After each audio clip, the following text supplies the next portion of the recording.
Okay, so let's discuss the summary of what we did.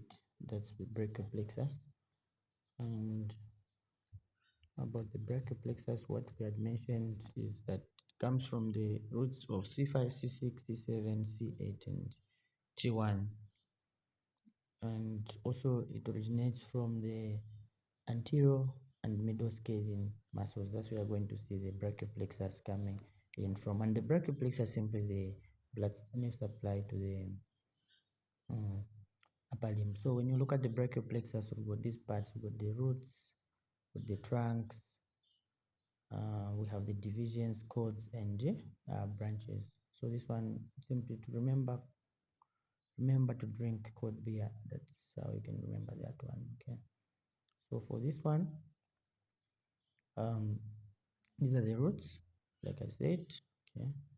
Now we've got the trunks, which we have got the superior trunk, the middle trunk, as well as the inferior trunk.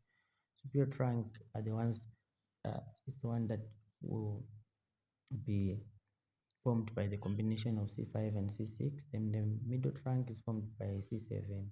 Inferior trunk is formed by a combination of C8 and T1. Okay, so these trunks will give out divisions, which are anterior division as well as posterior division. So each of the trunk that were formed will give rise to anterior as well as posterior division. So these divisions will form cords.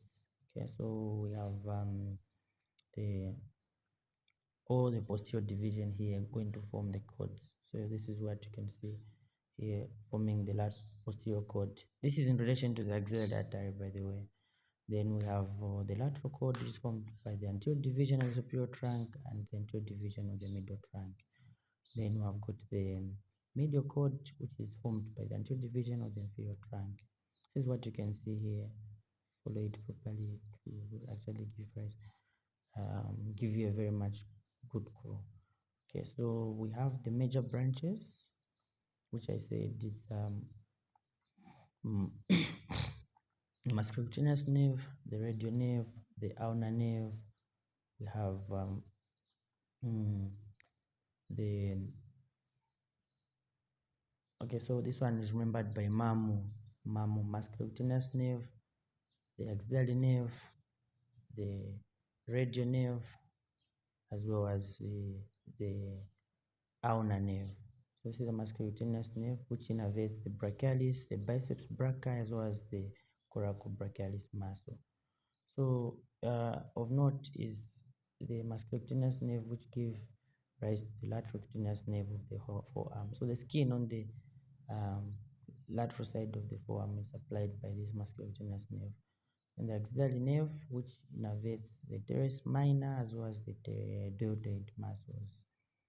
Okay. Yeah, so gives off the superior laterocutaneous nerve, the skin on the on the arm. Okay, that's about the lateral side of the arm here, innervated by this. Okay, then we've got the medial nerve, which is coming from C6 to T1. And the motor functions of medial nerve simply supply the flexor muscles of the forearm.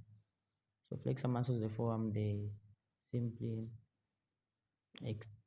perform flexion at the wrist joint. The thinner muscles as well as the two lumbricals associated with the index and middle finger. Okay, yeah.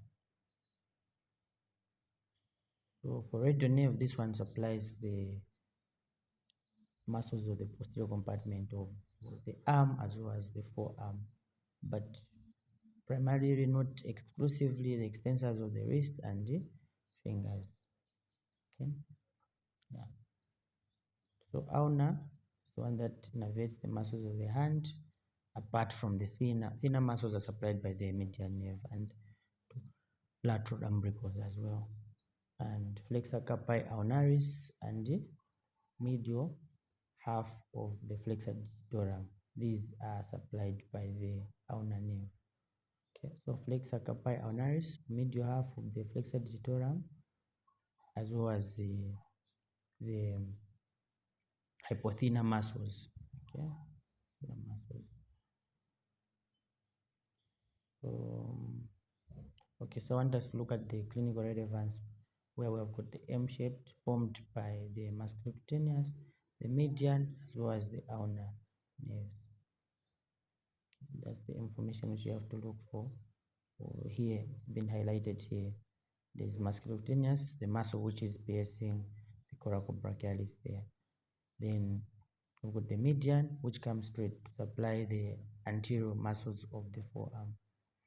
Then we also have the ulna. Okay, this is the ulna. This is the information that I was talking about. And these are the minor branches that are coming from the roots, the trunks, the lateral cord, the medial cord, as well as the posterior cord. But we had mentioned about this last time. Yes, so you can find the clinical relevance also where we have got the Ebbs point. Ebbs point, this is simply an injury to the upper trunk.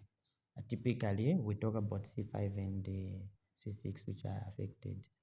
The nerves that are affected in Ebbs point, Ebbs paralysis, are musculocutaneous nerve. Okay, so you know what is going to be affected. Like when we say musculocutaneous nerve, axillary nerve as well. Okay, so suprascapular nerve and nerve to subclavius. So all these functions that are performed by these particular nerves will simply be implicated. This is what they have said. Muscles which are affected, as well as the motor functions that are going to be there. Yeah. This is the waiter's tip position, characteristics of Webb's palsy. So we also have Cramps palsy. Okay, Cramps palsy. Don't know how you can pronounce it, but this is the injury to the lower trunk, like C8 and T1. The nerves that are mostly affected are from the T1 root, and we have the ulnar as well as the median nerves as being the ones that are most affected. Intrinsic hand muscles, these are the ones that are affected. So the primary feature of Cramps palsy is a claw hand. Okay, this occurs due to the paralysis of the lumbrical muscles, which normally act to flex, okay, and extend the interphalangeal as well as metacarpophalangeal joints. Okay, so when paralyzed, the fingers subsequently become extended, okay, at these MCPJ's point as well as flexed at the IPJ's points, producing a claw hand appearance. So here they didn't put the picture of a claw hand appearance, but I think you can just search for it. Yeah, okay. That's about that. Maybe the other ones like radio palsy, uh, we already mentioned about them. Okay, all right. Thank you.